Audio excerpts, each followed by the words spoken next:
20 семејства и детската градинка Астибо неколку часа беа без електрична енергија, откако силниот ветер кој предпладнево безнееше во Штип откорна дрво и оштети 3 електрични столба.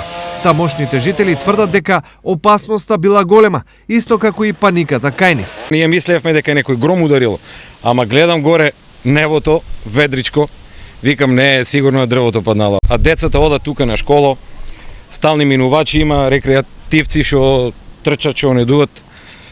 Ке беше многу страшно ако се тоа десеше таму да имаше некој пред дрвото.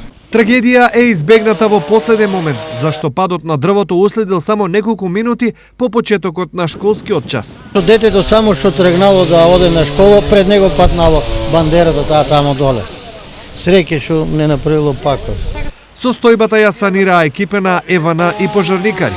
Значи, овде сме на лице место, ја сечиме и да ја отстраниме од патот.